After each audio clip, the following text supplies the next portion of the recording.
It's time for a little Funky Friday. From their funky hidden headquarters, your hosts, Keith and Gerry.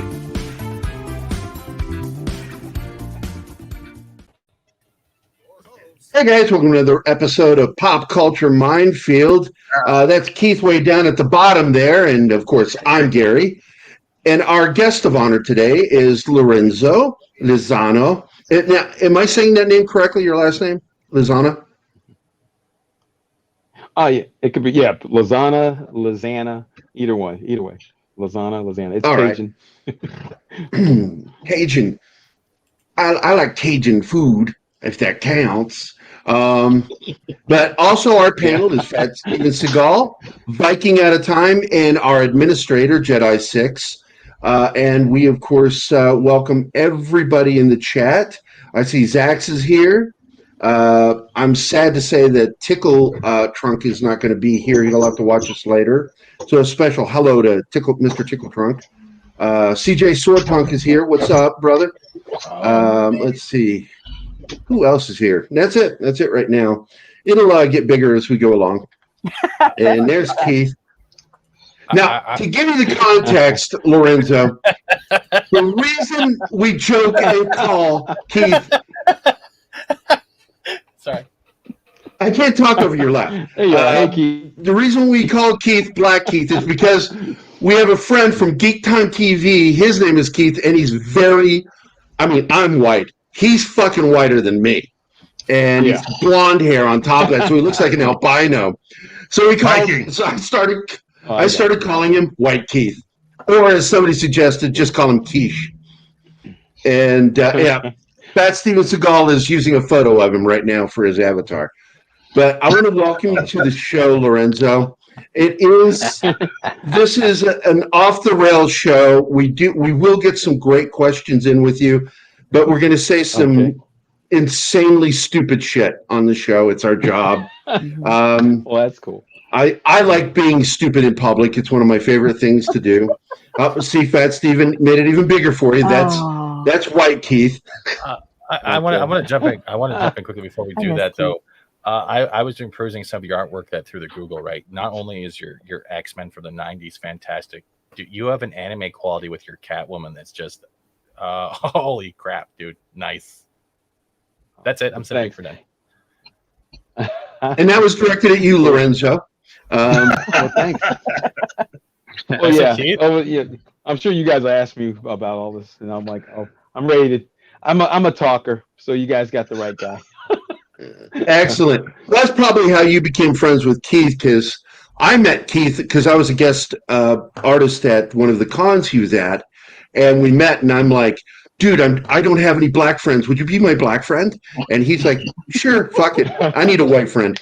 So I'm like, okay, cool. It's really hard to find. And a quota for that day. It's really hard. Usually how it works. It's really hard to find a white friend in this day and age, because the systemic white friends are so hard to find. Yes. So and ironically, you're muted, Keith. Gary, you're muted. Lorenzo, let me just start at the beginning for you. You said your name is Cajun. Now, look, man. Yeah. When you started in with the whole geek thing, what did you start with? What was it? Was it movies? Was it TV? Was it comics? What got you in, man? It was comics, but I should say it was animation. Because my story is weird, man. They're gonna make like a 3-trilogy movie to encompass my life. It's insane. Nobody's gonna believe me when I tell you guys. You're not gonna believe it. But I'm a product of the library system. I lived in the library down in Gulfport, Mississippi. Me too. Me too. Yeah, you too. Me too. And I was born in New Jersey. I lived in New York to the ripe age of 11, and then I was dragged down to the deep south of Mississippi. And my 5 sisters loved it there. I hated it at the time. And I tried everything to get out of there until I graduated and I was able to escape the Deep South. No offense to Mississippi. It's just culturally, I just couldn't handle it at a certain age. So I retreated into the library. You know, I could read. I got a high school education, and I just lived in the art section of the library. And I studied everything from post-impressionistic art to the whole Disney catalog. And I just, because I needed anything art related, I had to know how to do it. And so I just studied it and studied everything. And when I say everything, I mean everything. I'm not kidding you.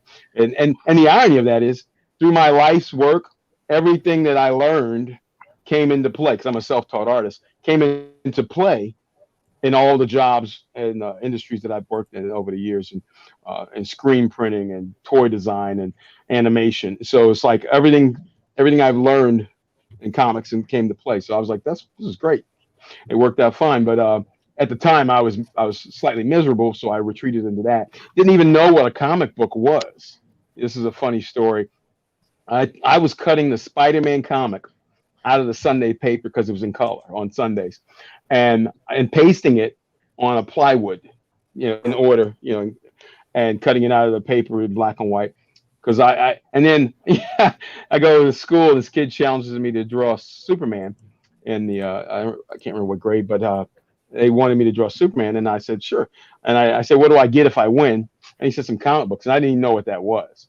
So I drew Superman, and I said who was going to judge. The class judged, and they picked my Superman because it was more anatomically correct. And he gave me a stack of comic books, and in the stack was some Westerns and Avengers, and boom, a Spider-Man comic. I about lost my mind. I was like, there's a whole comic full of sequential art. I'm up here cutting it out of the newspaper. I had no clue. I said, where do you get these magical little things? And they said, he said at the drugstore. So I got on my bike and I rode 5 miles to the drugstore. And there was the spinner rack, and I was just like, oh. And so and my life in the world of comics began. I just lost I was like, oh my God. And, and these things are like 55 cents. I was dirt poor down there, and I could afford one book. Well, they were like 35 cents. And they moved up to 55 over the years. But at that time, when I was getting them, I was picking up the Spider-Man by Paul Mooney. And and he's a good artist. And this is when you don't want to insult someone, you go, yeah, he's a very good draftsman, And I go, until my life fully changed. And then you want to know that day it was, I want to say, I think it was issue 174 of the X-Men. I pick it up, and I'm sitting on the floor of the pharmacy, and I open it up. And that's when I first saw a difference in art, in art styles and skill sets and levels and things like that. When I opened up that Spider-Man, same price, but this X-Men by John Byrne and Terry Austin blew my freaking mind. I was like, okay, that's enough of this. I put Spider-Man back, and I love Spider-Man, but that book, when I saw that art, I was just like, and it was the cover, it was the Hellfire Club saga, and it had a Storm, a black superhero on the cover. There's, Sebastian Shaw was throwing her on a pile of X-Men bodies, and I was like, my mind was completely blown. I was like, holy crap. And I got that book home, and I just studied it. So it fell apart in my hands, of course, for weeks, because it was just so beautiful. Can I ask a question? John Byrne, Terry Austin, come on. So that's where I started. Yeah, go ahead.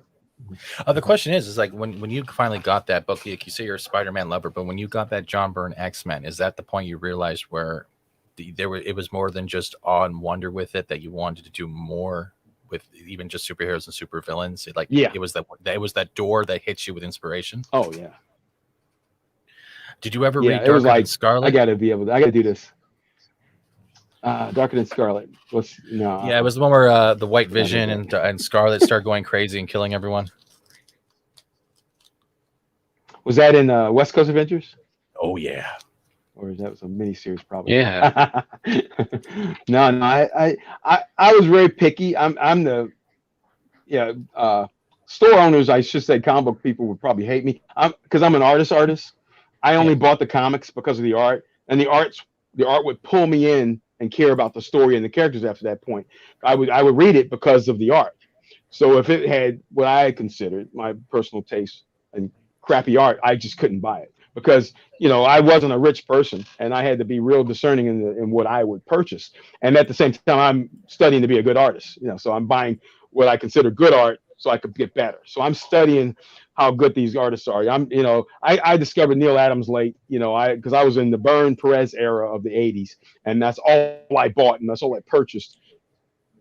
until I became an amalgam of the two guys. I don't know if anyone can see it in my style today. I just draw like me, but back in the day, it was mixing and blending all these styles together so I could be better. And I, I discovered Neil Adams. I was like, oh my God, he's that guy before these guys. And, and then Kirby and all the guys, because I wasn't a fan of Kirby's when I first saw it, because I'm aesthetically, my mom was a nurse and I had her anatomy books. When you flip to the back and you got the acetate and you got the skeleton, you got the organs, and then you have the muscles. Well, I'm that kid who studied the muscles, so I knew how to draw the body from the inside out without skin on it. So I knew this muscle connected to that muscle, and so I didn't do like most kids where you draw a bunch of bubbles to make muscles. I drew, your bicep, your deltoid. I drew all these things where they connected properly, and that's why I won when I drew the Superman for the Superman contest.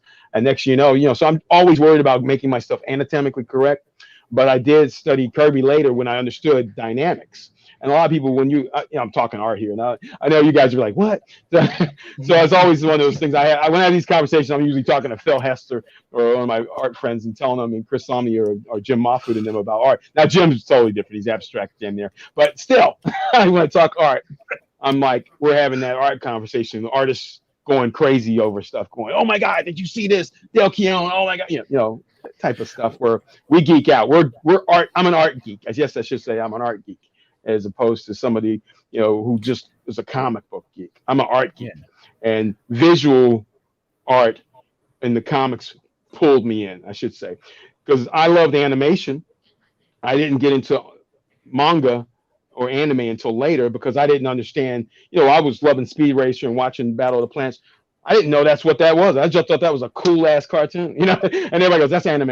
I'm like, okay, back in my day, Crying Freeman and My the Psychic Girl, those are mangas, but to me they were just really beautifully drawn comic books, like Ryoki Ikigami, that type of stuff. He was the Japanese Neil Adams, that type of thing. And so my brain was all in that world. That's all I encompassed.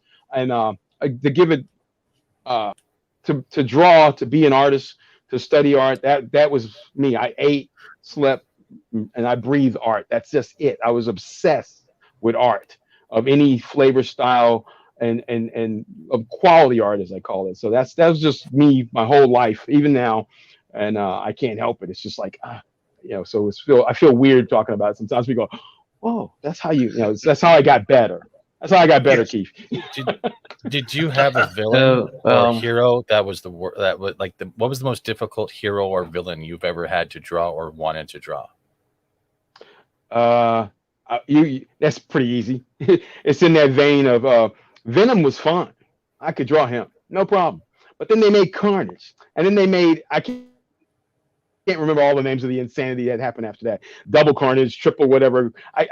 Those characters where they're almost abstract. They're just a bunch of crazy lines all over the place. I think Carnage might be the guy. Because I made a joke, but I can't draw three things. When you come to me at a convention and you come up and you ask me to draw something, I say there's three things I don't draw. I always joke. I go the Thing, the Swamp Thing, and the Man Thing for obvious reasons. So you've been this artist that relies a lot on the use of anatomy, correct anatomy, and all that, and being a kid during the 80s. What did you think? Your first impressions with this over stylized art, like Todd McFarlane's art, or Eric Larson's art, or Rob Liefeld, Mark Bagley, that dominated the later parts of the 1980s and the 1990s? Just loved it. Lost my mind. Loved it. But here's the kicker. I was a critic because I'm an artist, but I was looking at it like a different way than other people. I love because they just, you could tell, you can feel, and you can see the excitement in their work. These artists of the 90s that you just mentioned loved comics, and they loved drawing, and they loved character design. They loved storytelling. They loved comics so much so you could see it. The energy that they wanted to tell those stories with those characters and have fun. And I felt that regardless of how good they could draw, but the style they brought to it was amazing. I did a book called Deathwind in the early 90s when I had formed a studio with my buddy Ed Decker. We did Deathwind, Native American Indian superhero. And McFarlane was the king at that time. And I loved his line work, when you were talking line work, I loved the way he inked. And so I had an understudy, Jason Bateman. I had him draw the book off of my thumbnails. And then because he was a little muddy with his style, but I would ink it like Todd McFarlane because I love that look. And because I had studied the aesthetics of what he put to it, and I started doing that, and it worked really well. And that was my biggest selling book to date, I think. And but seeing this stuff, but the excitement I feel when I look at Rob Liefeld's work, I don't aesthetically like the anatomy, but that's just me because I'm an artist, and I go, oh, I want my anatomy like this. But you can feel the excitement he has for the media. You know what I mean? And it was kind of cool seeing all those guys. Jim Lee, of course, I lean toward his style a little bit more. And these guys were just the best, at that era. And I love that they formed Image and kicked butt and took names. It was because at that time I was like, yeah, there we go. That ended the argument of who's greater, the writer or the artist. And I go, well, this is a visual medium, people. And I know that people have the writer, the artist, this and that. And those guys, they proved their point at that time for 3-4 years when they were on the top with Image Comics, that the art can sell a book, and the story was like, yeah, those are good stories. They weren't great. None of these guys were great writers or storytellers in that regard to that end. Now Eric Larson, he's still doing Savage Dragon to this day, and he's holding up, kicking butt. And I'm blown away. McFarlane here and there. McFarlane runs a $300 million toy company now, so it's a little different, That's why I respect him on a different level, because I also work in the world of toys, and I got to see him come in there and just shake up the whole industry. And I was blown away when they came to the toy company I worked at called Trendmasters, and in the 90s, and asked them to make their toys, and the McFarlane toys and Spawn and all that. And this is a little known fact, nobody knows it. Yeah, and the company turned them down. But at one point, while they were debating on whether to do it or not, I got a hold of some of their stuff, because Rob was involved in that whole deal, Rob Liefeld, and which cracks me up. Hold on 1 second.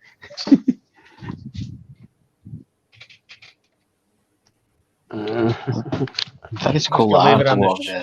gonna leave it on the short skirt for a little bit. And so, okay. because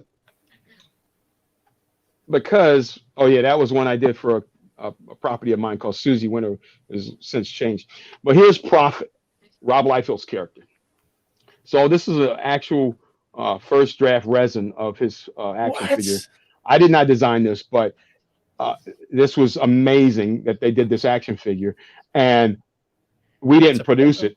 Someone else did, but it was during the time when they were talking about having Arnold Schwarzenegger play him in a movie, and because Rob and them were wheeling and dealing in Hollywood, and so I got to keep this. I was like, yes, because it was on my desk, because I would be the guy who would be making the action figures for them. But luckily, Todd was just cool. Frustrated with the whole process of how these people work. So Todd just said, F it, I got money, I'll just do it myself. And boom, now he's McFarlane Toys, the story was told there. You see what he did. It's like when someone tells you no, you just come out and say, well, I'll just go do it myself, since everyone kept telling him no. Everyone kept turning him down on the Spawn toys, and so he went ahead and just did it. And look at him today. He kicked butt and took names. Lorenzo, could you maybe talk to us a little bit about what Steven's showing? Some of your artwork. I'm sorry. Tell us what. Oh yeah. Tell us a little bit about each of the pictures. The one at the top there, that's Move Pop Shake. I was designing for a video game concept. I worked in the toy industry for so many different toy companies, and that's a Christmas design for Santa Claus. It was an animated Santa Claus that his arm was moving and music would play when he was writing his checking his list. He's checking it twice. That was a funny one. I walked into a barbecue joint a year later, and I saw the toy sitting on the table, and it freaked me out. I was like, because I'd never seen it produced. When someone hires me to do something, most of the time I design it, and that's pretty much my part of it. I get paid, but to see the actual tangible product in the public, it freaked me out. I was like, oh wow, I never saw it made, but that was pretty dope. They changed only like a small piece on it. That's some portfolio work, storyboard stuff I've done. I worked on the Voltron toys with Meter Digital and a couple of companies with Trendmasters. We had the master toy license for Voltron, the toys back in the 90s. And I designed a lot of action figures. We did Dragon, Voltron, and we even did, there was a 3D animated Voltron show. Not so good, but it was, we produced the toys for that. And I'm a product designer of almost 28 years now in the world of toys. I've been a product designer and toy designer, and it's been fun. I still design toys, like maybe one or two here, every other month. Yeah, that's some Star Wars stuff I designed for Hasbro. That's wow. Baby has a boo boo. Yeah. So I'm full-fledged toy designer, because I told you that it took me into so many arenas, and the way I got the job at the toy company was very unconventional. Those are some children's books. That's my little Los Angeles. The look of it has changed now. It's a children's book I'm working on, and a lot of different children's book stuff, because I got into that for about 4 years. I was doing children's books. But yeah, that was for the Riverfront Times here in St. Louis, and somebody had asked me to do a Voltron. I'm like, sure, no problem. I rounded him out a little, put him in there. And the irony is, the interview they were doing was on World Events, the company I worked with, and I just assumed they had suggested me to do the cover, because Riverfront Times called me and they were like, no one suggested you. They just thought you were a good artist and they just called you. They didn't know that I was actually tied to Voltron in the way that I designed the toys and stuff too. So they were very World Events, when they did the interview, they were pleased to see that I did the cover for them. They were like, oh God, you got Lorenzo to do that. And I was like, it was just funny. It's a small town. Oh, thank you. Yeah. Yeah. We were talking about commissions in the back. My apologies, but we're talking you, and I was like, hey, I wonder if you can actually do a concept for the sleeve. And then you're like, oh God, I had to do the abstract stuff with the symbiote. It's like, okay, well, there goes the idea of the sleeve I have of a symbiote ripping through my arm. I'm not going to ask him for anything now, because I was just like, crap. But dude, you're very talented. Oh, thank you. Yeah, he is. I've been doing this a long time. It's kind of funny when I look back. I go, yeah. So when people show stuff that's old, I don't mind that stuff. That's an old website too. I don't think I've been on that in a minute. But yeah, that was for Yaya Han. We were designing the Wondrous character for Lion Forge Comics, and Yaya was working with us, and she would come to us. She would come with us to New York Comic Con, and I think San Diego Comic Con. But in New York, that's when I finally got to meet her in person. She drew a sketch, a little rough draft, a little thumbnail of that, and then I modified it, sent it back to her, and she made the costume. I lost my mind. I was blown away by that. I was like, holy cow, she's so good. I couldn't believe she actually made it. So that was one of the few costumes that was kind of designed by me and her. Have you looked through her cosplay website of all the costumes she's done? Because she does all the materials, everything. Dude, she is a genius. Well, she works in Hollywood. Her husband and her, they actually costume design stuff for Hollywood shows too. So she's not just someone off the street. She's really good. When I found that out, I was like, oh, well, that explains it, because I was like, Jesus, how did she do it? She's got a huge following in Japan and everywhere else. But it was great meeting her. She was so nice, and she loved that I helped her design that outfit. And that was her. Like I said, people think I put that on there. She put the peekaboo window. She wanted to display her assets and stuff like that. So it wasn't me just doing it, because someone will flip through my portfolio and see that piece and go, and I go, no, that's her, and that's how she wanted her costume to be designed. So, it was a fun time too, working with Lion Forge Comics on that property. Wondrous. Yeah.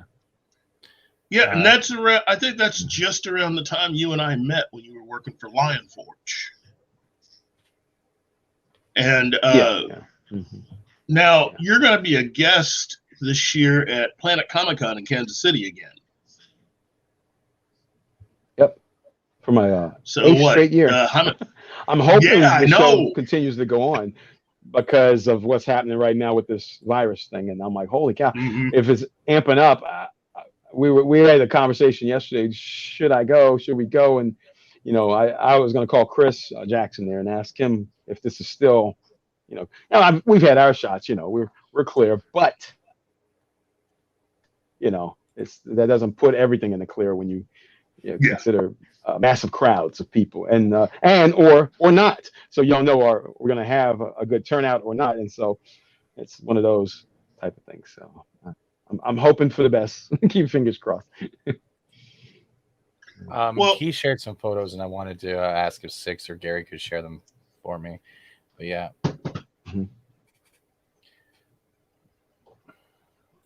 Oh yeah, Scarab. That's my OG, my intellectual property. Created this character in 1996, while I was working at the toy company. Superman. Oh yeah, who colored that? That's beautiful. I love That's up that. there. Yeah, It me looks like Yeah, a too. man. Superman and Batman and Wonder Woman. Those are like no problem. That's a 1930s property I'm working on called the Facilitators. It's like jetpacks and ray guns. And there I am at How the did line you for draw group yourself so well? myself. Oh, that wasn't. That character's loosely based off of my dad who passed in '97 back, and so I decided to name him Ray McKay. He's like, where you had the Rocketeer. I decided to make a bunch of them. They got jetpacks and ray guns, and they're like, it's like the Rocketeer meets the A-Team. And then in that era, and it's like if you can find them, you can hire them. You can hire the facilitators, but I was just having fun because that was my pet peeve a little bit as an old guy now. OG's going, hey, when I remember when comics were fun, and just fun and entertaining, and I missed that a lot. So I said, let me just do that. But because I'm in this other industry of animation, now we pitch these type of things for TV shows. There's a ton of streaming services, and the streaming wars are going on about content and everything. And it's like, so now it's like the Wild West out there. And I have a ton of properties. I've got over 45 intellectual properties I've created over the years.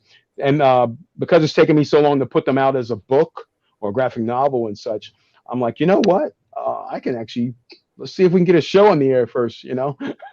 We try it all. I know that to a lot of guys who do this for a living, it's just more, I should say, lucrative. I have a wife, kids, and a mortgage too, just like anyone else. And so I have to go with the, kind of the bigger payday for stuff half the time. And my passion is comics, but before comics, there was animation. So it's kind of one of those, I weigh the options for both. I would love to do all my stuff as comics, but financially, it's just not, it doesn't support me in that regard that way.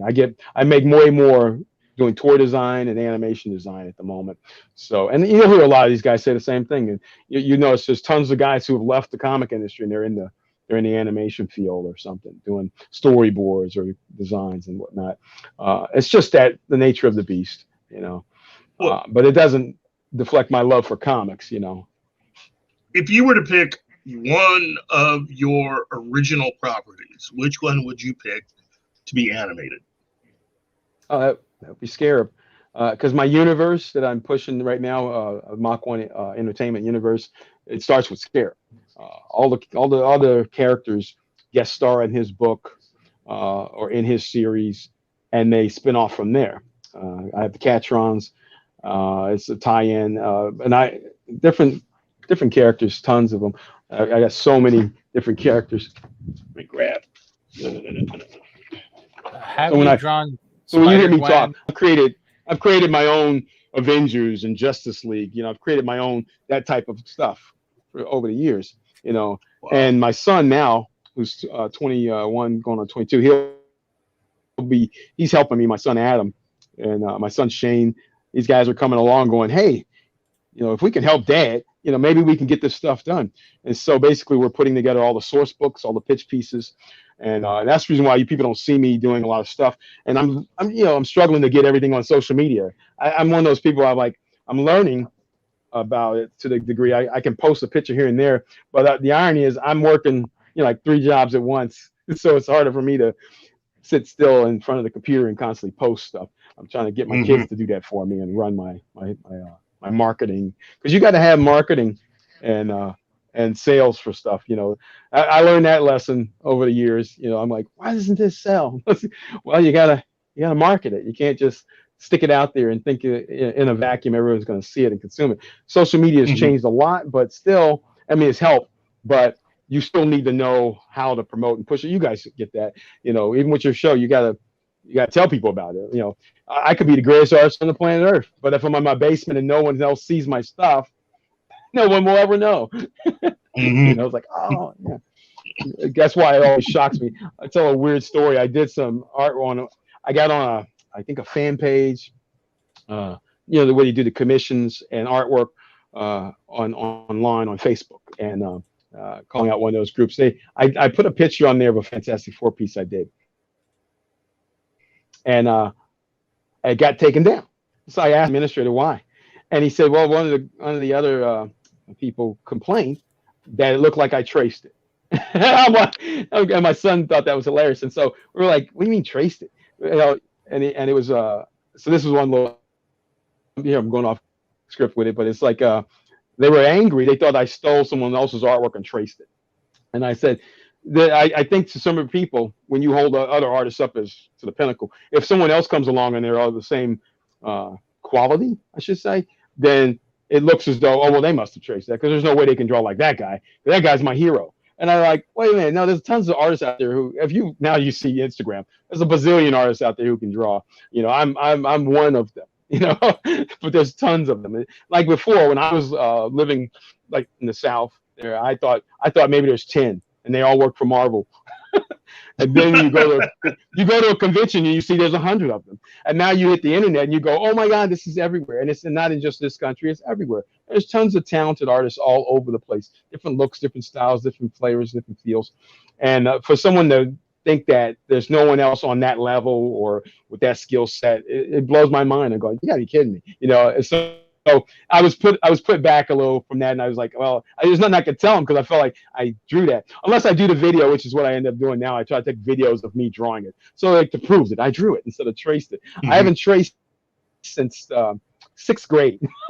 I haven't traced. Now I use my my light box to trace my own artwork when I draw a real rough sketch, and then I put a piece of paper over. I trace my own artwork, but that's my level of tracing. When someone says you're a tracer, remember Chasing Amy? You're a tracer. I just thought that was hilarious. I'm like, what? So my son couldn't believe that somebody was like get affronted by that, and I go, well, and then poses. When they go, you stole that pose. Well, you guys know when they call it an homage. There's how many poses are there? And then who has the trademark on this pose? I'm cracking up. It's comics, people. You draw these characters in a bazillion different poses. And for someone to say that I stole a pose, of course I stole a pose. That's how I learned how to draw. I studied every pose John Byrne ever drew. Perez, Neil Adams, Jim Lee, Madureira. I've studied every pose on the planet so that I could draw that pose. But you can't go, oh, I stole it. That cracks me up. It's like telling a basketball player, hey, you stole that move. Well, yeah, I've been studying that move. How many of your heroes? I go on a tangent. I told you I'm one of them old dudes. How many of your heroes have you had the opportunity to meet at conventions? George Perez, Neil Adams. I think the highlight was Neil Adams because I don't go to shows to have them sign stuff, sign my arm, sign my book. I don't go there for that. When I see people like the OGs like that, I come there in a different mindset because I'm an artist. I want to learn. I want to know.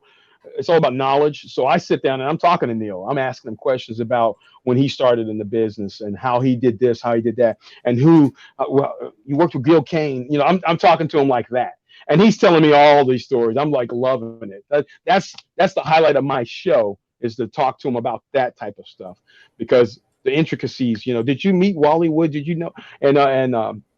And he tells me, Sheldon Mayer, all these things, and I love hearing these stories because where are you going to get them? You're going to only get them from people like him. One of my favorites is Howard Chaykin because Howard has no filter, so it's great talking to him.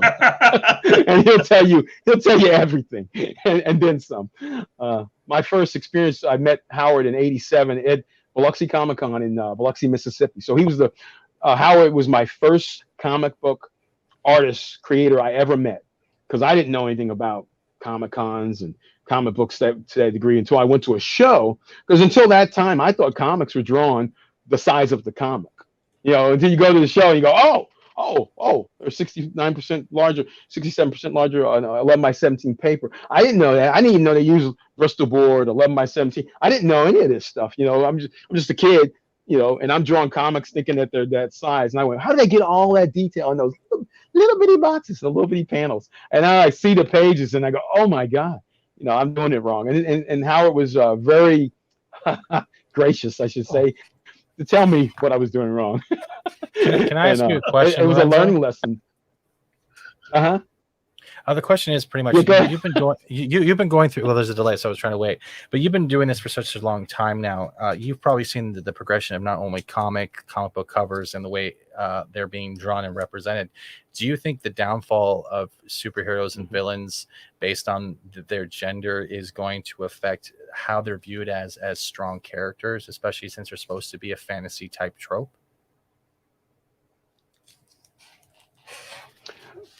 Oh, I know where you're going with that, and I think I'll just say this: my opinion on the whole matter of genders.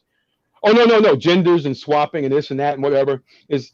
I always tell people just create good. No, not the swapping. Doesn't matter what. Not the swapping. Them being drawn differently to the point where they're losing their femininity or they're losing their masculinity. Do you think they're taking away the super part of the hero? Oh yeah, I would, as an artist, definitely because of the aesthetics, and people don't get. They think someone's just doing this from male fantasies, like they say. That was how comics were for little boy fantasies back in the 50s and 60s. That generalizes things at the lowest common denominator. When I design a character, I take in mind the character's personality, the storyline that we're going for, and trying to make something. And Phil and I talk about this. Phil Hester, making a character look iconic and memorable. These are the aesthetics that you don't see or hear a lot of artists of today talking about or doing. And so ergo, those things fall in the cracks. And then you see this type of stuff happening. And then like I'll see the characters in the past 30 years. I can't remember any of them. And they go, well, why? Because look at them. No one put the time or effort in. They're just going off of, I think I better put a jacket on this person and zip it all the way up. And they go, but is that really copacetic to the character? Or are you just doing it out of some weird censorship? I don't understand it. It's just very bizarre to me. When I create a character, here's the character. I'll give you a Ivory. Okay. Ivory, she's Irish. She's got a magical sword. And I created her. Let me get it right on there. And I created her back in the early 90s. Her costumes changed a bit, but I changed it to green. Kind of, my wife's a redhead, so I was like, you know what? I'm going to represent a redhead in this, comic. And so her leanings are Irish, so I wanted to make it represent that a little bit. But I wanted her also to be a badass like Sonya and Wonder Woman, and that's the vein in which I'm going with. So ergo, I want her to be memorable looking, and the aesthetics work fine. And it's not you got to change them because of these other things. They go, no, you don't. You can, if you think about what you're creating, that's where I think. And if you think about worrying about the other, I should say, if you're worrying about that, you're never going to create an iconic looking character. If you stop yourself in its tracks and say, well, I got to do it because of this and this and this. No, entertain us. Try to make the character iconic, memorable. The aesthetics, a lot of artists just don't do it anymore. So, I mean, I don't know if I can explain it any better. If you kind of get what I'm saying, it's like those factors don't hit me because I don't worry about any of this extra stuff that's been layered on over the years. I go, I got to make the character look cool. And it's like I'll go back to those guys in the 90s. Okay, Rob and Todd, and they just made stuff as cool as they freaking could. That's it. It was like, I'm gonna do this. If he's got 9 swords, he's got 9 swords. It looks so freaking cool. Even though it's like, who's gonna carry that? Doesn't matter. It looks cool, And I got that over the years because I was one of those guys when they were doing it. It was like, that looks a little weird, man. He's got 20 guns. What But now I get it. I go, oh, because they didn't care, and you can't be that person. If you care that way, you're in the wrong business because this is entertainment, just like any other entertainment, like music and animation and movies. You're trying to entertain people, and the other thing diverts from it slightly. So, but again, that's my opinion. So. It's still an opinion and it's yours, so no one can ever really take it away from you, tell you you're wrong. That's the best part about conversation and actually debating ideas. And that's also a art form that's also under attack. But you're right, man. Like, no one wants to look at someone that looks like the wind will blow them away and feel like they're going to save me, because it takes away the fantasy of a superhero, a supervillain, or even a role model like to look up to, and it's sad in a way. Yeah. Well, I want to go back to the ginger thing. And that brings me back to. By the way, hello everyone. Sorry for Because being late. you said your wife was a ginger, and if you haven't noticed as of late with the casting of comic characters in film or cartoon characters, that there is this anti-ginger thing where they don't actually cast gingers as gingers. Really? Yeah. They got rid it's the most bizarre. I didn't know it went that deep, but it's the most bizarre bigotry I've ever seen in Hollywood is the anti-ginger thing. You know, it's like they want to do their check marks, so they hire people of different races to play characters that were normally a fucking white ass ginger. Because, you know, most of the Irish gingers are almost albino skinned with freckles. And Hollywood seems to hate that. Yes. So everywhere you see it, it is weird. And I don't understand why they don't realize that's fucking weird to do that. And it's come across as there's an actual movement of gingers going, what the fuck did we do? Across social media, it's like, why do they hate us? What is your reaction to that? Because like even Batgirl was just cast, and she's not a ginger. The actress. No. Well, Batgirl's always supposed to be a redhead. What's going on, Babs? Well, I haven't seen that, but yeah, my comment to that is just make new characters if you want to do something new. You know, characters that have been around 80, 75 years, I kind of leave them alone in my brain. I'm like, you know, and that's what, as an artist, because I'm a designer and a creator, I come to the party with my characters from the 80s and 90s. I've been designing these guys for forever, before it was a diversity issue or a punchline or anything like that. No, I live in a world that represents everybody. So I think I like that phrase when they say representation matters. I'm good with that. But see, the redheads need representation too. So, you know, I lean more toward that. And all my characters have been multicultural for, you know, eons. That's the way I live. And I don't live on an all black planet, an all white planet, all Chinese planet. I live on a planet that has every nationality known to man. And the ones that I've encountered, you know, I try to represent them in my work. I just do that naturally. Yeah, it's like to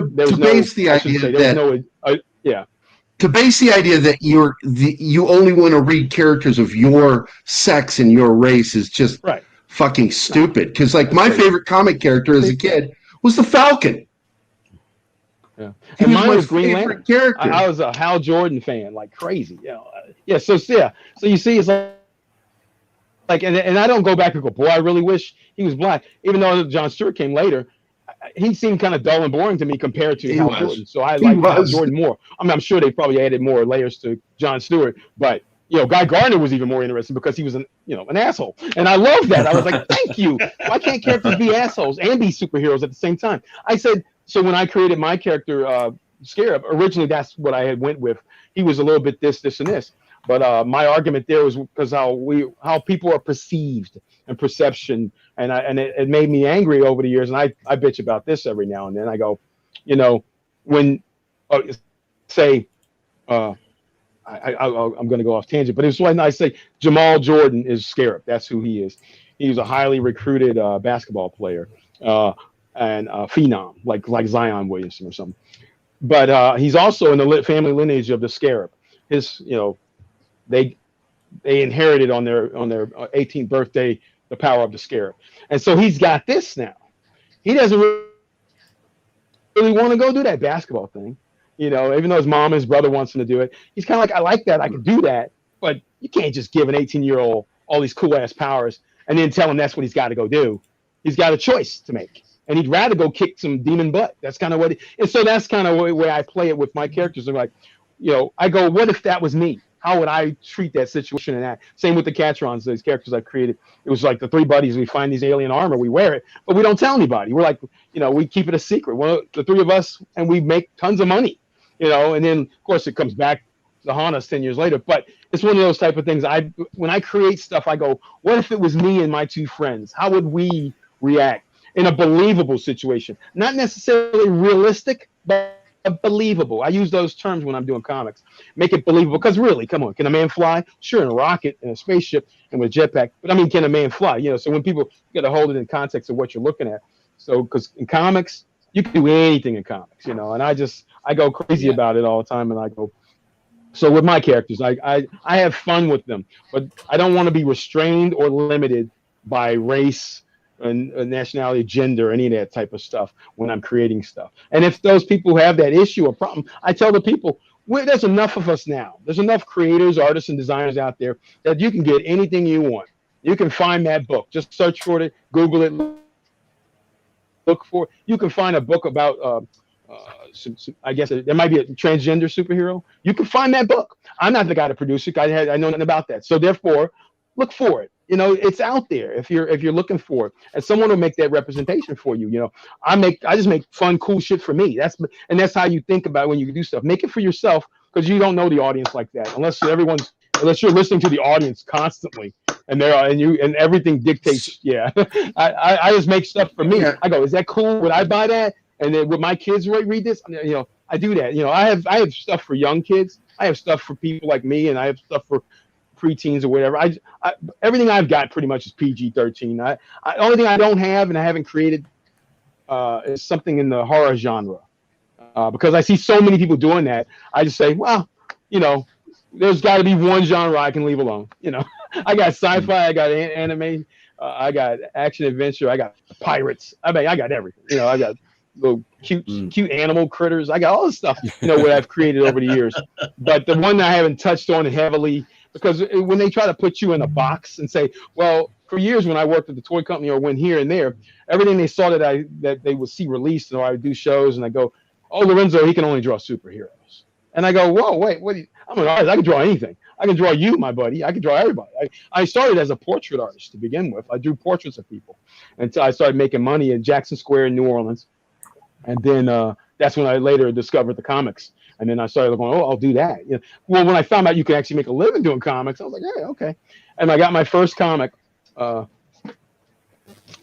a company called Silver Wolf Comics back in 1986. I was reading a comic, an indie comic. I was working at a comic book store called Dragon's Workshop in Gulfport, Mississippi. And I probably was at 17. I was not out of high school yet, but I was right there. And I was reading a book called The Eradicators. And that issue of Eradicators was drawn by Ron Lim. I remember it like it was yesterday. And so in the back of the book, I get to it, and they say, oh, Ron's leaving to go to Marvel. He got a job, blah, blah, blah. And we need a new artist on the book. So, me I'm going, oh, I love this book because it was something different. It was these characters that I thought were cool. And I said, well, I just drew a whole page of them. And I just mailed it to the address that was in the back of the book. And just before Christmas, I get this letter saying, you're the new artist on Stek. And he was actually the robot that was in the Eradicators. I wanted to draw the Eradicators, the whole book with the other characters. So I was like, and at the time they couldn't know it, but I was a little bit older, so I wasn't a huge fan of Transformers or G.I. Joe at that time. My nephews were. They were younger than me. And I would babysit them, and they would have their He-Man figures and their Transformers and all that stuff. And I was like, but I was a little bit older. I was not really into it like that. And out of nowhere, the first thing I got to draw is a transforming robot. So that kind of blew me away. And then my second property that I worked on, you guys are gonna laugh, was G.I. Joe. Right after I told you, I was like, I wasn't into that stuff. And G.I. Joe in 3D. This is when I lived out in San Diego, and I got the job. And they were formerly Blackthorn Publishing. Blackthorn Publishing was formerly Pacific Comics. And I didn't, there was no internet at that time, so I didn't know. Back in '89, I had no idea they were Pacific Comics, because Pacific Comics got the Rocketeer. And I was a huge Rocketeer fan, and Dave Stevens. And I would have lost my mind if I could have found him. I would have walked in there going, "Where's Dave Stevens live? I want to live on his couch. I'd do anything for him." And I wanted to be his understudy, because Dave Stevens, the Rocketeer was gorgeous to me, and I was like, "Oh my God, he had that Frazetta ink line going on with everything." But I digress. So that was my entry into the world of it, and I just was like, "Man, yeah, that's my coloring book I just recently did about a couple months ago, and I did pretty well in the first month." My daughter, she came to me one day and said, "Hey, Dad, how I was at school, and most of the books she looked through, coloring books or children's books, were no black mermaids. And she said, and instead of me bitching about it or complaining that, hey, because she said, are there any? And I went, of course there's black mermaids. There's black, Asian, Puerto Rican mermaids. They got all kinds of mermaids. That's, in my mind, that's just the way I see the world. So instead of complaining, I just went ahead and drew her a book. I just said, well, I'll just draw a book full of, the mermaids of melanin. So that took care of it. And that's how I solve things and problems. I go, if it doesn't exist, I'm a decent enough artist, so I can make that thing exist if it didn't before. And ironically, if you Google it on Amazon there, or if you put it in the search bar, there's several books. There was like 4 other books with black mermaids, but you got to type that in and go, oh, black mermaids, if you're looking for that specific thing. And I wasn't saying I was the only one to do it or the first. I just was like, I'm just going to make this for my daughter, and if anybody will buy it. And next, I got a groundswell of people supporting and sharing that. It was wonderful. So that was fun. And it's going to live out into perpetuity on Amazon. That's great. Yeah, because that changed the way things are done. Man. I finished the book. I uploaded it. And you can order it like boom, right now. And I love that. I'm like, it's different. Back in the day when I was doing my own indie comics, I had to go spend $1,000 to buy 1,000 comics or more, and then have them in my basement in boxes and go to all the conventions and pimp them at the shows. And that's basically how it always was. And to know that I can finish a book, upload it instantly, and have it printed all over the world. A guy in Australia can buy my book right the next day. Blows my mind. I'm like, holy cow. And I didn't have to print it, and I had to ship it. They print on demand and ship it. And I know people make fun that Amazon's the great evil or something like that. No, that's actually a service. There's tons of print on demand services out there too. Redbubble and all these different places. You can do anything nowadays. So there's no limitations. And for those artists, even myself, I have to remind myself, who complain that they can't do something, like, oh my God, literally, all you have to do is draw it. You can make it into a pillowcase, a hat, t-shirt. Right now, it's like there's no limitations. The internet has changed so much, and I embrace it. It's just that I'm old and I'm trying to do it all, and I can't do it all. I have to have my son. Hey, son, will you go do this and put this in? Because I'm over here trying to create putting the kids to work. Free labor. Yeah, is what you're gonna do. Hey, I got to interrupt for just a second. I want to thank Raj for the $1.99 Canadian sticker. Thank you, sir. And I also want to put it out there that once again, you are not the only artist here. I make my entire living off of art, and my studio just burned down, so I'm putting. For real? Yeah. So I'm putting the link up there right now. Boom. That's the GoFundMe to help me replace some of the things going on with the loss. I actually went to the house yesterday and took photos and videos, and I got so emotional. I had to just kind of I showed it to everybody in our private group. I haven't shown them publicly. But it really sucks to see my office and studio just fire destroyed, and the ceiling is gone, and just it's not cool. But people have been helping. I was able to get this computer.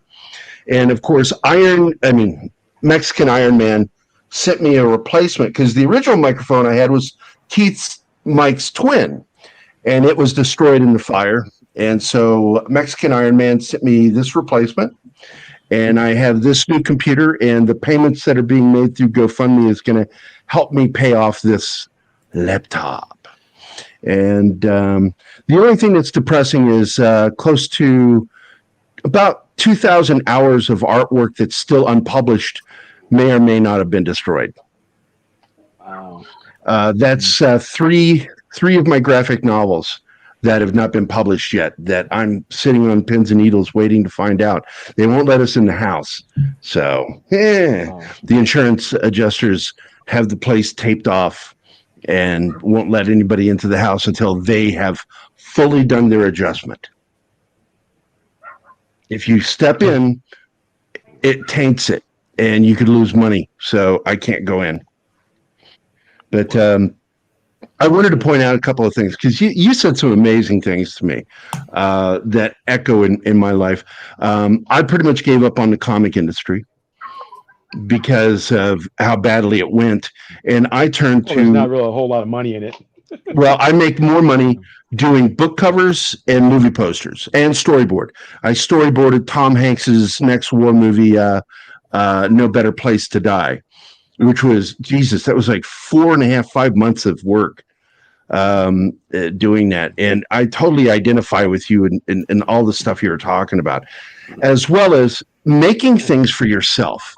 I'm a writer as well as artist. And if there's one thing that you learn is write what you know and write what you love. And there might be other people out there that simple as that like the same thing. It's a very simple concept. And when I heard you say that, I was like, oh yeah, I like this guy. He gets it. He gets it. You don't write to the person's color, sex, their sexual orientation. You write what you know and what you love and just put it out there. And people need to stop trying to bully artists and creators into making things for them. We're making these things for us. Exactly. You can't do it. Period. You remember, you can't please all the people all the time. That's impossible. So, I'm also I feel you, brother. I always tell my there's a million variations on a theme, and no two people are going to do that same variation the same way. You know, when it comes to play, like when like just using Spider-Man as an example. You know, there's a tons of artists out there who can draw Spider-Man, and they can draw him well. But not every artist is going to come do that Spider-Man the exact same way. They're all going to put their own spin on it, their own little flavor to it, you know, and that's just how it is, you know. And even when I'm thinking up ideas, and I tell my son, I go, I made up all this stuff. I created all these characters. I said, but there's someone out there right now making a superhero with an Egyptian slant to it. But again, they're not doing it the way I would do it. You know, I like. And if you were writing Captain America, they wouldn't write Captain America the way you wrote it. And that stemmed from someone telling me, "Oh, superheroes suck. Everything's been done before." And then when they say that, I go, "No, it's not. Everything hasn't been done because it hasn't been done the way I would do it, and it hasn't been done the way Keith would do it. You know, the way you would do it. You know." And so that's the difference when I say a million variations on a theme. You know, that superheroes is just one theme. You could approach it completely different from somebody else's perspective and do it the way you do it and make it completely your version, your way. And that's why that's the way I do, and that's the way I treat things. Because I have a character Johnny Angel, and my son, he kind of says he's the Puerto Rican Superman. And I go, well, he's kind of, but not really, you know. And I tell him, I say, but I don't treat it like I'm drawing or designing Superman.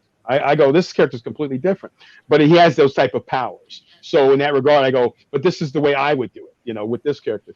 You know, he's from the 50s, stuck in today's time when he wakes up and blah, blah, blah. Kind of like the Captain America thing. And I go, but so everyone would treat something differently. If I brought someone on board to write my character, I would have to debrief them on this is the Bible on it. And please adhere to it as much. Because I remember somebody was telling me one time, they went to Marvel and they put him on Spider-Man. And this guy had a story he's been wanting to tell for forever. And he gets on Spider-Man, and the editor, the guy does his story, and he completely ignores all of the folklore and all of the history of Spider-Man, of Peter Parker, Mary Jane, and whatever. And he tells his story, and it doesn't fit with Peter Parker and his world. And the guy's mad, and then he wonders why he's fired, and the editor moves on to someone else. And he says, because you're not adhering to the structure that is Spider-Man. You're trying to tell that story you've been trying to tell for 10 years, and now you're on Spider-Man, you're going to tell that story that doesn't fit. And it goes, so you see what I'm saying?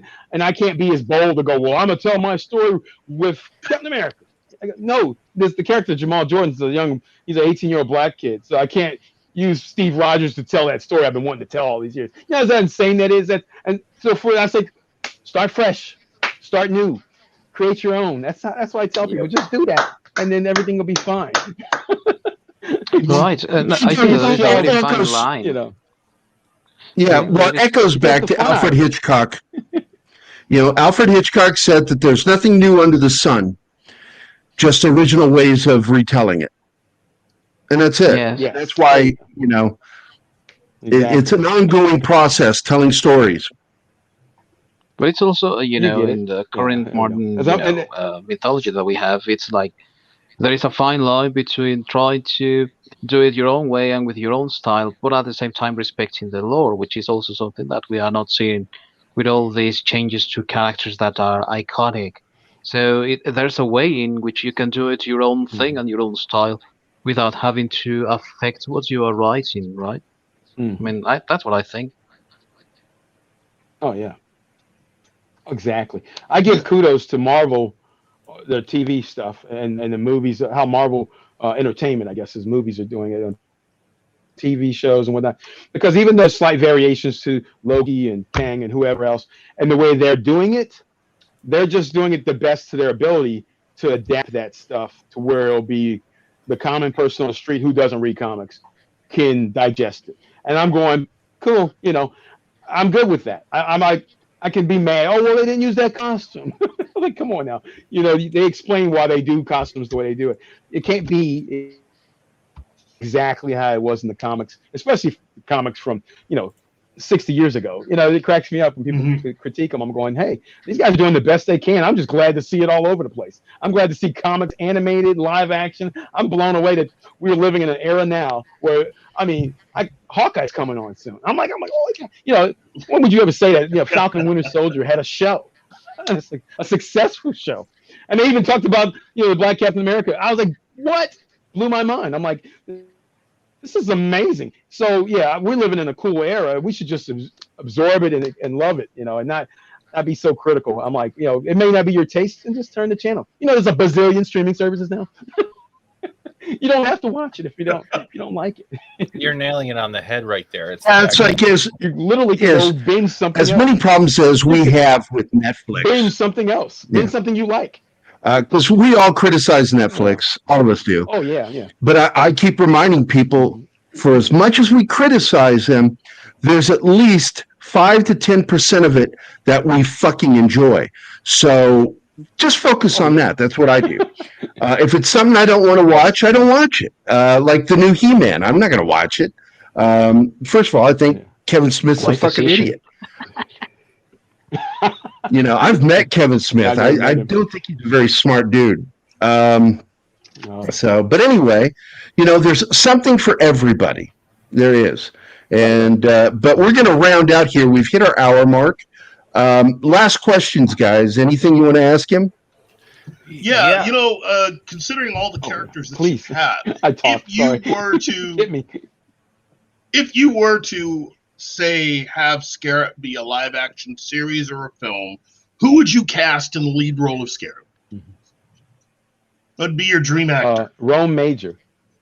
Rome Major. I saw him on a daytime soap opera called The Bold and the Beautiful, and I was like, boom, he looks just like Jamal. There he is, perfect, and he's an actor, so I'm like, I'm good. I think that's his name, Rome Major. I want to say it. I think that's him. He's on another show now, but he was a young man. He was like, he's in his 20s. But he could play the 18-year-old. He just looks the aesthetic and everything. Now, when I drew the character as my son thinks it's him because he looks like my son a little. I go, well, nah, he's just got the hairdo. But yeah, that's the actor. I had picked him. He's on. I think he's on one of those shows. Yeah, Bold and the Beautiful. Wow. Yeah. Anyone else? Jace. I did that casting call years ago. Hit me. Jace. Yeah, I'm here. You had a question? Actually not. You guys have gone through the most things. And he answered a lot of things without even asking. Steven? Yeah, it's kind of a question, but it's more of like a thank you. First of all, where do you see yourself going, like, let's say in the next 6 months? I know you have projects you can't really talk about, but is there any property you've been aiming for that you would love to get your hands on and just have the free will to put not yourself as an immortality, but maybe as a tribute to your family that enjoy what you do? An existing character? It can be an existing character, or it can be some. I know you have your personal characters, but is there like another property you would just love to get your hands on, like just like a juicy steak? If you're vegan, I'm sorry, but a juicy steak that you would just want to do. Well, I think you saw. I think you might have posted. It was the Thundercats. Yeah. Years ago, the question would have been answered. I would have said Speed Racer in a heartbeat because I was a huge Speed Racer fan. But Thundercats because they look. How so about Aqua cool. Boy and or Marine Boy? You know, when I was Aqua Boy, Marine Boy. Never heard of that. Well, Aqua Boy. Nah. Marine Boy. I haven't heard of that character, but no. That was in the 60s. Probably, if someone came to me today and he was in 60s. Was that around the time of Tobar, the Eighth Man? Probably. Mm-hmm. Yep. Yeah. If push came to shove, someone came in the room and went boom, boom, boom, and they posted all these things in front of me: X-Men, Spider-Man, Thundercats. I'm Thundercats because I just want to bring them to. And they did a decent Thundercats reboot. It just was boring and slow. The art looked amazing. Dan Norton designed all the art, and it was freaking phenomenal. They just need to, you got to pump up the action and dynamics. Even like the way when they rebooted and did Voltron, they captured the essence of Voltron. They just did it in that new style, and I love that. Studio Mir did the art and everything. We were working with them because we were doing the graphic novels from Lion Forge at the time, and so we got to work with those guys and we got to see it, and they understood. They got it. I was like, yeah, they changed a few things, but it was beautiful. I was like, thank you. Just if you're gonna do something that's existed for years, just bring your best. Make it look better, cooler, more powerful, but stick to the essence of what the show is and was. Now, of course, when we're older now, we go back and watch this stuff and you remember, that was done for kids. I go, yeah, but I watched it and I grew up with it and I still appreciate it. So it's like, well, everybody wants to take what they took when they was little and make it mature, make it adult. And I go, well, that show wasn't really mature or adult when we watched it. So you kind of have to stop that a little bit along the way. You can stuff up. You find we agree with you on that wholly. I want to point out that everybody in the chat has really enjoyed you. We'd like to have you back, but we now have to do our typical outro thing, which is we focus on each member of the channel to pimp out their show or whatever the fuck they want to talk about. So we're going to start with bottom guy. Let's see where you at. There you are. All right, Viking. Well, I want to thank our guests today, and I also want to invite everyone to drop by my channel, Viking Out of Time, on YouTube. I've got the recent review of Masters of the Universe Revelation, and it's just making a lot of noise and getting, lots of views and all that. And be on the lookout because I will also be making some analysis of that show and some other things in store that I hope that everyone enjoys. So thank you, everyone. Bring your dictionaries. Bring your dictionaries. Our friend Jace, pimp out your channel. Yeah, I'm still sorry that I was a little bit late to the stream because I had to update my computer. But you can find me at 540 Studio. We talk pop culture. You can also find me here on Pop Culture Minefield, Fat Steven sometimes, and T-shirt Historian. And yeah, I pop up a little bit here and there. Well, thanks for showing up, buddy. Glad you were here for a little bit. And of course, our show's co-producer and co-producer, Fat Steven Seagal, who is also one of my best friends. Pimp out your channel. All right, let's get this going. I am co-host for Lunch Table. I am also a producer for Lunch Table. I am now a co-producer or co-producer. What do you want to call a Coco Pop producer? Co-producer. You can catch me in the mornings doing game streams from Monday to Thursday. You can catch me doing the Babylon 5 with Keith, who's in the chat. Every Mondays, we're doing a new format on Wednesdays, which we called We Got This Buttered, which is going to be focusing on indie film reviews and indie projects. We're going to get that going. I want to do more interviews. Other than that, Loki's Mornings and Mischiefs every Tuesday night is the Comic Book Roundtable. Monday nights, we're starting something new with Vigilante Williamson and 24/7. It's going pretty good. I am always everywhere and nowhere, always watching and never listening. I am Fat Steven. Thank you for being here, Lorenzo. Oh, thank you, Steve. And this is our other co-producer, Jedi 6. She does not currently have a channel, but I don't know. You do? I am part of Geek Time TV. That is my channel. So. Oh. Yeah. Where is Geek Time? He was supposed to be here. I'm very upset that he wasn't here. So Geek Time TV, and of course she's co-producer here. Yes, it's Keith from Geek Time TV. It's his daughter's birthday, so happy birthday to Avery. I'm not doxing anything because he said that numerous times before. Happy birthday. So, yeah, so he's spending the time with her. Geek Time TV, we're on a bit of a hiatus from live streaming, but we'll be back to normal. There's plenty of content if you go check out our channel. And I've been on there. I just recently joined, but I've been on there a few times. And Gerry stops by, and Fat Steven stops by, and Jay stops by, and it's a bunch of friends. We're all friends. Out. Yeah. Yep. Yeah. I feel bad because I don't stop by enough. No, it's okay. Keith, you'll eventually show up on time. That's what we're all hoping for. Thank you, Fat. Anytime, Black Keith. Anytime. And of course, this is Black Keith. Say something, Black Keith. Something. Well, and they call this puppy love. Oh man, Lorenzo, it has been fantastic having you on, man. I'm just so happy that everybody here really likes you and is into you the way that I am, because again, you and I have been talking for years and we've seen each other, and it's just you are just amazing, man. I mean, an incredible talent, and your point of view and the way it's you been see fun. You things guys are great. I would love to do this more.